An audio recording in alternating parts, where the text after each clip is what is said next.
Pria ini tak lama lagi akan mati. Secara tiba-tiba, dia menjatuhkan tubuhnya, berlutut dan terlihat kaku. Wanita itu bertanya, ada apa dengannya? Lalu tak lama, asap putih keluar dari tubuh pria itu. Dan pria itu jatuh tak sadarkan diri. Peristiwa ini juga dilihat oleh seorang ibu yang ketakutan. Kemudian, pria lain juga mengalami hal yang sama. Bahkan, kepada wanita ini juga. Ibu itu mengamati apa yang sedang terjadi. Orang-orang yang mengalami reaksi aneh itu adalah mereka yang bergerak. Reaksi pertama adalah kulit memerah. Setelah itu, bibir menghitam. Lalu mulut mulai mengeluarkan asap putih. Tolong aku. Ibu itu segera mengatakan, untuk jangan bergerak, kepada semua orang di sana. Baru 1 menit berlalu, orang-orang yang berada di seluruh mal mengeluarkan asap dan berjatuhan. Hanya ada beberapa orang yang tersisa. Dan sisanya berdiri tak bergerak dalam keadaan linglung. Apa yang sebenarnya terjadi? Dalam 1 jam, penyidik bergegas ke tempat kejadian, memeriksa para korban keanehan itu. Setelah memastikan adanya penularan melalui udara, seorang penyidik yang juga peneliti masuk dengan percaya diri. Para mayat-mayat ini masih mengeluarkan asap putih. Bahkan di dalam mal juga, peneliti yang berada di samping mayat membuka kotak peralatannya, mulai memeriksa dengan seksama. Saat ini, seorang wanita bertanya padanya, apakah dia akan mati? Peneliti buru-buru melangkah maju untuk menenangkan wanita itu. Kemudian, ia mengambil darahnya. Tiba-tiba, dia menemukan kelainan di tangan wanita itu. Menanyakan dari mana asal noda di ujung jarinya.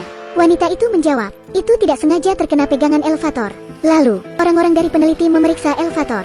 Juga berdasarkan sampel darah surat wanita tadi, ditemukan adanya virus. Sebuah virus aneh. Jika menghirup virus di udara, setiap orang akan mengalami kejadian mengerikan sebelumnya. Jika pegangan lift terkena virus, kontak fisik dengan virus semakin meninggi. Saat peneliti terlihat bingung, petugasnya menemukan sesuatu di dalam lift. Peneliti datang dan membungkuk dan memeriksanya dengan cermat. Ekspresinya tiba-tiba berubah.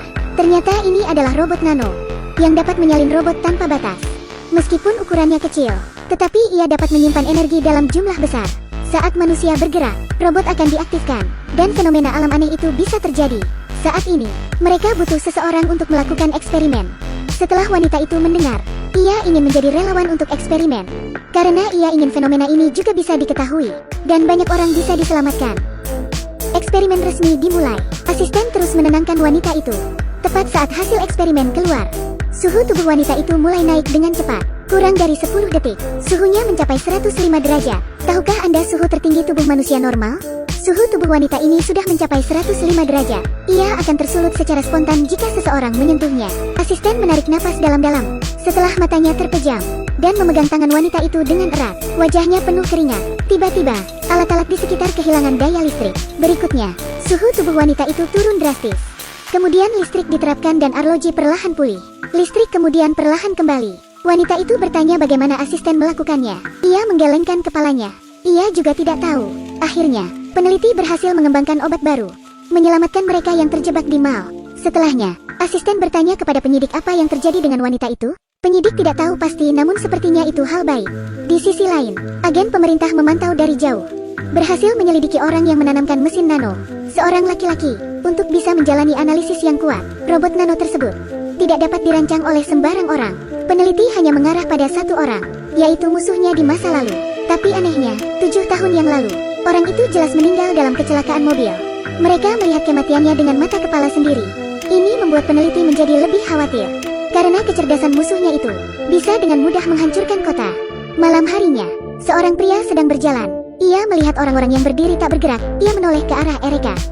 Karena penasaran, dia melihat semakin jelas dan ketika melihat ke atas, ekspresinya tiba-tiba berubah. Seberkas cahaya jatuh dari langit. Pria itu penasaran, apakah itu alien?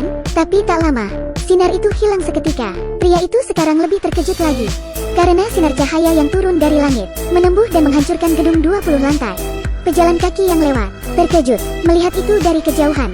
Astaga, seberkas cahaya ini datang dari langit. Peneliti memberitahu asisten. Dia menduga ini adalah perbuatan musuhnya. Ia menggunakan kaca pembesar untuk membiaskan sinar matahari dan bersinar di tanah. Tapi asisten punya pertanyaan. Untuk apa semua ini? Apakah hanya untuk membuat lubang di tanah? Tentu saja tidak. Saat ini, asistennya yang lain menemukan berita mengejutkan tentang sinar cahaya itu. Sinar tersebut menembus untuk mencapai sesuatu di bawah gedung. Keberadaan waduk minyak murni. Apa ini artinya? Sebuah korek api dimasukkan ke dalam minyak bumi? Jika tidak segera dihentikan, seluruh kota akan lenyap dalam sekejap. Untungnya, peneliti segera menemukan posisinya, menghitung secara akurat titik penerima sinar. Waktu hampir habis. Peneliti dan asisten bergegas. Setelah sampai di tempat, benar saja, 2 receiver satelit ditemukan. Jadi keduanya berpisah dan bergerak, menghitung mundur setelah bunyi bip. Keduanya mematikan receiver secara bersamaan. Seberkas cahaya perlahan menghilang ke udara. Tiba-tiba, di belakang pria itu ada seorang pria yang menjatuhkannya dengan tongkat. Setelah itu, keduanya berkelahi. Asisten yang melihat segera mengangkat pistol. 2 penjaga keamanan muncul di sampingnya, mengarahkan pistol ke asisten dan memintanya meletakkan senjata di tangannya. Tidak mungkin.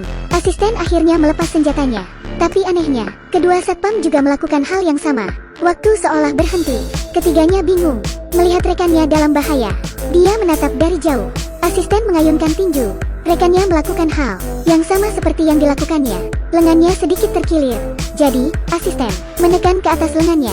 Lengan rekannya juga terdorong ke atas. Kemudian di bawah kendali asisten, rekannya mengalahkan musuh dengan mudah. Mengenai konspirasi musuh si peneliti, tujuan pria itu sebenarnya adalah si peneliti itu sendiri. Ini adalah sedikit cerita tentang dunia paralel dalam drama TV Amerika. Atur cerita juga sangat menarik, tidak hanya mengenai sesuatu yang ilmiah, tetapi juga adanya penyidikan untuk mengungkap kebenaran, membawa fantasi Anda ke dalam film.